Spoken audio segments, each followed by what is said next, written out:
Hai guys, balik lagi di channel Viral Sosmed. Ini adalah video bagian keempat playlist seni melepaskan beban batin Letting Go. Pernah nggak sih lo ngerasa udah usaha mati-matian? Udah coba segala tips motivasi di TikTok atau platform manapun, tapi kok ya hidup lo masih stuck di situ-situ aja?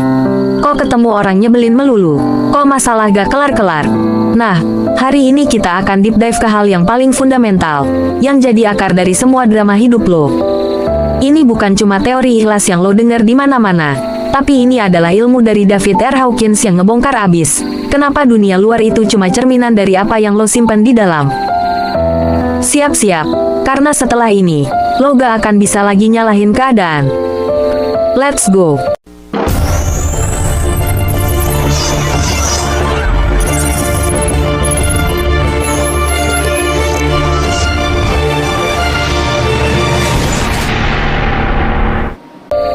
Poin 1. Kenapa dunia luar hanyalah proyeksi batin? Oke, coba jujur, kalau lagi bad mood, semuanya ikut jelek kan? Kopi pahit, macet parah, bahkan chat dari pacar pun rasanya nyebelin. Sebaliknya, kalau lo lagi happy, matahari bersinar lebih cerah, semua orang kayaknya baik, dan hidup lo flow banget. Kenapa bisa gitu? Sederhana guys, dalam ilmu letting go, ini disebut hukum ekspresi. Mindset yang lo bawa, perasaan yang lo simpan, itu kayak proyektor. Layar di depan lo yaitu dunia itu cuma menampilkan film yang lo putar dari proyektor batin lo. Ketika lo bilang, hidup gue lagi nggak asik, sebenarnya yang nggak asik itu bukan hidupnya. Yang nggak asik itu feeling lo, yang lagi lo proyeksiin keluar. Yang terjadi itu netral bro, macet ya macet aja, tapi kalau di hati lo udah ada sumbu pendek, lo akan otomatis kasih nilai, macet sialan. Hidup gue apes banget. Poin pertama yang harus lo sadari adalah ganti film hidup. Jangan fokus ke layarnya atau dunia luar, tapi ganti film di proyektor lo atau dunia dalam. Jadi kalau mau yang di luar berubah, ya lo yang harus berubah duluan. Poin 2. Jebakan korban tak berdosa, displacement. Nah, ini bagian paling seru dan paling sering kita lakuin, mekanisme menyalahkan. Pikiran kita itu jago banget jadi korban tak berdosa. Ketika lo marah, refleks pertama adalah menunjuk, gara-gara dia, gue jadi kesel. Gara-gara kantor ini, hidup gue gak tenang. Lo merasa diri lo baik-baik aja, dan orang lain atau peristiwa di luar sana adalah biang keladinya. Padahal yang terjadi adalah mekanisme psikis yang namanya displacement alias pengalihan. Bayangin lo itu pressure cooker, di dalamnya udah penuh banget sama uap emosi, tertekan, kesal, marah, kecewa yang numpuk. Ketika ada orang nyenggol dikit, atau ada peristiwa kecil, itu cuma jadi tombol pemicu buat si pressure cooker ini meledak. Lo nggak meledak karena dia nyenggol, lo meledak karena uapnya udah penuh dari kemarin. Jadi, kita tuh kecanduan guys. Kecanduan nyari-nyari siapa yang salah, siapa yang bisa disalahin, supaya kita gak perlu ngakuin kalau emosi negatif itu udah ada duluan di dalam diri kita. Hati-hati, karena pengalihan itu gak nyembuhin, justru bikin masalah di dalam diri lo makin kuat dan membusuk. Poin 3. Sabar bukan diam, ikhlas bukan pasrah. Kita sering dengar kalimat, sabar ada batasnya. Guys, kalau lo masih mikir gitu, berarti pemahaman lo tentang sabar itu salah kaprah. Lo menganggap sabar itu adalah diam, nerima, gak ngapa-ngapain, pokoknya pasrah. Itu bukan sabar, itu apatis. Bahkan, itu bisa jadi toxic positivity yang malah bikin lo nahan emosi. Sabar yang sesungguhnya itu adalah proses dinamis. Sabar adalah kemampuan lo untuk mengendalikan dan melepaskan emosi negatif terus-menerus. Ketika lo bisa letting go dari amarah, ketakutan, dan kebencian, barulah lo akan sadar, mustahil bagi siapapun di dunia ini untuk benar-benar membuat lo marah atau sedih. Kenapa? Karena lo sudah membersihkan amunisi itu dari dalam diri lo.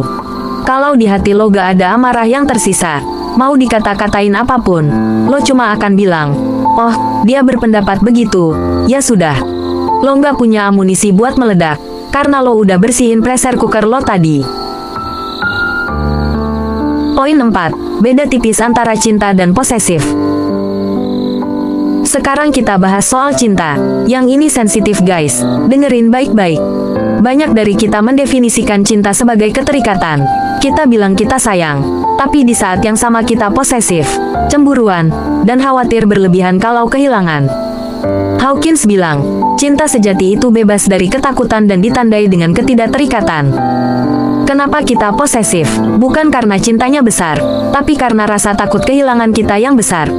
Rasa takut itu yang memperbesar keterikatan. Parahnya, ketakutan ini seringkali datang dari perasaan tidak aman kita sendiri. Kita takut kehilangan dia, tapi kita gak pernah takut kehilangan diri kita sendiri. Coba direnungkan kata-kata Imam Ali, saya bingung sama orang yang kehilangan untanya dicari habis-habisan. Tapi dia kehilangan dirinya sendiri, kok biasa-biasa aja. Jadi, yuk mulai healing dengan bertanya, ini sayang beneran? Atau ini cuma takut kehilangan karena gue gak bisa berdiri tanpa dia? Mencintai adalah membebaskan. Poin 5. Lo adalah pengundang masalah, vibrasi dan energi. Oke, kita masuk ke level paling dalam, energi dan vibrasi. Faktanya, emosi lo itu memancarkan energi. Ketika lo menyimpan duka cita, amarah, atau kebanggaan, lo sedang mengirimkan frekuensi tertentu ke alam semesta. Ini adalah hukum like attracts like yang semisal akan menarik yang semisal. Ini yang bikin orang yang kaya makin kaya, dan orang yang miskin makin miskin. Bukan soal uangnya, tapi soal kesadaran atau energi yang mereka bawa. Orang yang penuh amarah akan dikelilingi oleh keadaan yang menyebalkan. Orang yang penuh kebanggaan akan senantiasa dihina. Orang yang apatis membawa energi kemiskinan ke dalam hidupnya. Lo adalah pengundang semua yang datang ke hidup lo. Bahkan Dr. David R. Hawkins menunjukkan bahwa pertumbuhan bakteri dan reaksi tanaman pun dipengaruhi oleh emosi manusia.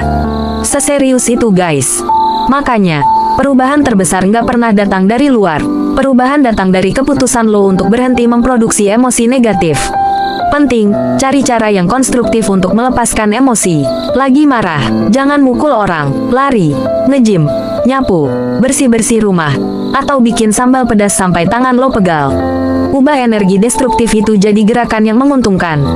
Jadi guys, gak ada alasan lagi buat nyalahin toxic environment, nyalahin mantan, atau nyalahin nasib. Apa yang lo lihat di luar adalah pantulan cermin dari apa yang lo simpan.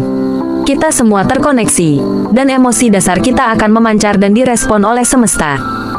Tugas kita sekarang cuma satu, berhenti jadi pressure cooker. Setiap hari, luangkan waktu sebentar aja, tanyain diri lo, perasaan apa yang lagi gue tahan hari ini?